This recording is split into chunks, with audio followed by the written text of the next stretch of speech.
9ஆம் வகுப்பு ஆ பிரிவில் படிக்கிறேன். என் பெயர் ரக்ஷிதா. நான் 9ஆம் வகுப்பு ஆ பிரிவில் படிக்கிறேன். நாம் கல்வி அறிவை வளர்த்துக் கொள்ள நாம் நிறைய நூல்கள் படிக்க வேண்டும். அப்படி நிறைய நூல்கள் உள்ள நூலகம் நம் அறிவுத்திறமை வளர்த்துக் கொள்ள அவசியம் தேவை. இப்போது அண்ணா நூற்றாண்டு நூலகத்தை பற்றி தெரிந்து கொள்வோமா? கற்றது கையளவு, கல்லாரது உலகளவு என்பது முதுமொழி. இந்திய நூலக விதிகளை உருவாக்கியவர் ரா. அரங்கநாதர் ஆவார். இவர் தான் நூலக விதிகளை உருவாக்கியவர்.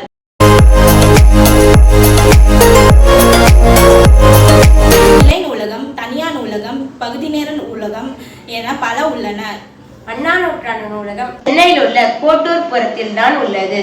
அண்ணா நூற்றாண்டு நூலகம் ஆசிய கண்டத்திலே 2வது மிகப்பெரிய நூலகம். இதன் பரப்பளவு 8 ஏக்கர் ஆகும். இது 8 அடுக்குகளை கொண்டது. ஆசிய கண்டத்திலே மிகப்பெரிய நூலகம் சீனாவில் உள்ளது. தரைத்தளத்தில் பார்வை திறன் குறைபாடு உடையவருக்கான பிரிவு உள்ளது. இங்கு பிரெய்லி எழுத்தில் நூல்களை உருவாக்கும் கருவி உள்ளது. படிக்கும் வசதியும் உண்டு. முதல் தளம் குழந்தைகளுக்காக சிறப்பாக உருவாக்கப்பட்ட பகுதி. குழந்தைகள் மகிழ்ச்சியான சூழலில் படிப்பதற்காக செயற்கை மரம் அமைக்கப்பட்டுள்ளது. 2வது தளத்தில் தமிழ் நூல்கள் ஆ மற்றும் ஆ என 2 பிரிவுகளாக வைக்கப்பட்டுள்ளன. இங்கு எண்ணற்ற பல நூல்கள் உள்ளன. 3வது முதல் 7வது தளங்களில் ஆங்கில நூல்கள் பாடவரியாக பகுத்து வைக்கப்பட்டுள்ளன.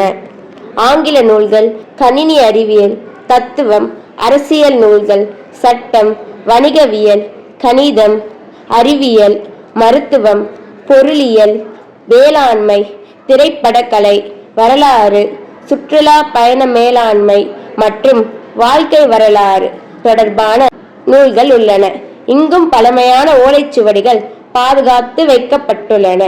8வது தளத்தில் நூலகத்தின் நிர்வாக பிரிவு உள்ளது. இப்படிப்பட்ட நூலகத்தை அனைவரும் பயன்படுத்தி அறிவை விரிவு செய்து பயனடைய வேண்டும்.